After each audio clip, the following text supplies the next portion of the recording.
ವೀಕ್ಷಕರೇ, ಇತ್ತೀಚಿನ ದಿನಗಳಲ್ಲಿ ಅಪಘಾತ ಸಂಖ್ಯೆ ಹೆಚ್ಚಾಗ್ತಾ ಉಂಟು.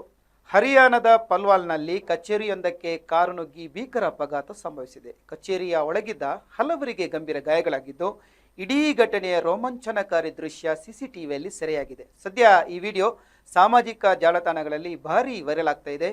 ಬನ್ನಿ ಈ ದೃಶ್ಯವನ್ನು ನೋಡ್ಕೊಂಡು ಬರುವ. ಹರಿಯಾಣದ ಪಲ್ವಾಲ್ ಜಿಲ್ಲೆಯ ಕುಶ್ಲಿಪುರ್ ಬಳಿ ಈ ಆಘಾತಕಾರಿ ಘಟನೆ ನಡೆದಿದೆ. ಇಲ್ಲಿನ ಪ್ರಾಪರ್ಟಿ ಆಫೀಸ್ ಒಂದರ ಒಳಗೆ ಸಿಬ್ಬಂದಿ ಎಂದಿನಂತೆ ಕೆಲಸದಲ್ಲಿ ನಿರತರಾಗಿದ್ದರು. ಈ ವೇಳೆ ಅತಿ ವೇಗವಾಗಿ ಬಂದ ಎಸ್ಯುವಿ ಕಾರೊಂದು ಕಚೇರಿಯ ಮುಂಭಾಗದ ಗ್ಲಾಸ್ ಡೋರ್ ಅನ್ನು ಪುಡಿ ಪುಡಿ ಮಾಡಿಕೊಂಡು ನೇರವಾಗಿ ಒಳಗೆ ನುಗ್ಗಿದೆ. ಕಾರು ನುಗ್ಗಿದ ರಭಸಕ್ಕೆ ಕಚೇರಿಯ ಒಳಗಿದ್ದ ಮೇಜು, ಕುರ್ಚಿಗಳು ಸಂಪೂರ್ಣ ಜಖಂಗೊಂಡಿದ್ದು, ಅಲ್ಲಿದ್ದ ರೋಹಿತ್ ಮತ್ತು ಹಿತೇಶ್ ಸೇರಿದಂತೆ 3 ಅಧಿಕ ಜನರಿಗೆ ಗಂಭೀರ ಗಾಯಗಳಾಗಿವೆ.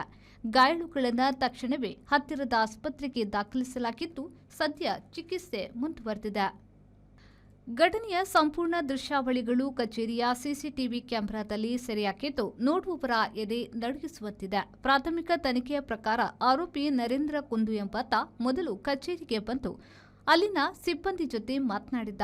ಅದಾದ ಕೆಲವೇ ನಿಮಿಷಗಳಲ್ಲಿ ವಾಪಸ್ ಬಂದು ಉದ್ದೇಶಪೂರ್ವಕವಾಗಿಯೇ ಕಾರನ್ನ ಕಚೇರಿಯ ಒಳಗೆ ನುಗ್ಗಿಸಿದ್ದಾನೆ ಎಂದು ತಿಳಿದು ಬಂದಿದೆ.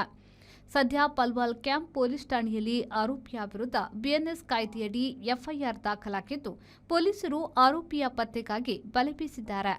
ಹಳೆಯ ವೈಷಮ್ಯದ ಹಿನ್ನೆಲೆಯಲ್ಲಿ ಈ ಕೃತ್ಯ ಎಸಗಲಾಗಿದೆಯೇ ಅಥವಾ ಬೇರೇನಾದರೂ ಕಾರಣವಿದೆಯೇ ಎಂಬ ನಿಟ್ಟಿನಲ್ಲಿ ತನಿಖೆ ಚುರುಕುಗೊಂಡಿದೆ.